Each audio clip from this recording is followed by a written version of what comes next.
Assalomu alaykum qadrli teletomoshabinlar. Bizning mavzuyimiz salomatlikni bolalikdan asrash sog'lom kelajak asosi deya nomlanadi. Aynan bugungi ko'rsatuvimizga mavzuga doir mutaxassislarni, turli soha vakillarini studiyamizga taklif etganmiz. Yana shifokorimiz ham studiyamizga kelganlar, ularning fikrlarini eshitamiz.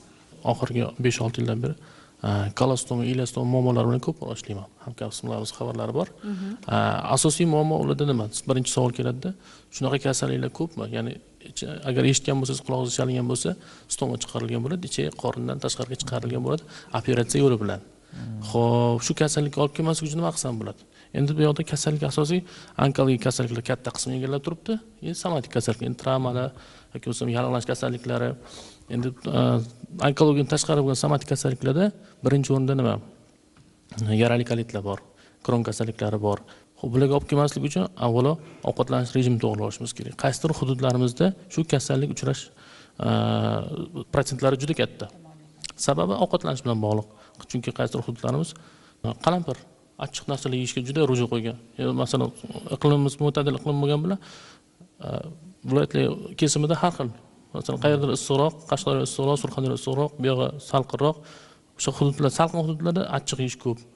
Achchiq ovqatlarni ham bu ichak kasalliklarni ko'paytiradi. Chunki qalampir yeganingizda oddiygina faqat og'iz ta'sirlanadi, achchiqdan sezasiz. Ichinglar sezmaydi deb o'ylaysizmi? Ichinglar sezadi, ta'sirlanadi, qizaradi.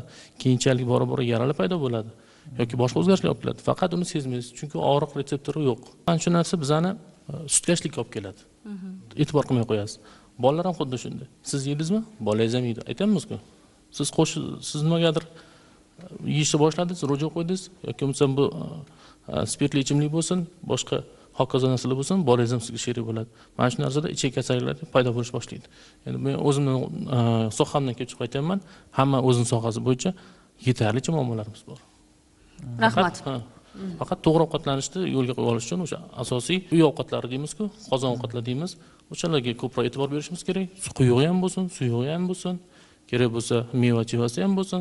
O'sha vaqtida hozir qovun tarvuzi mahali deymiz, qovun tarvuzi ham bo'lsin yoki boshqa mevasi bo'lsin, salati bo'lsin, kletchatkasi, yog'i, oqsili hammasi yetarli bo'lsin. Faqat uyda, ko'chada emas.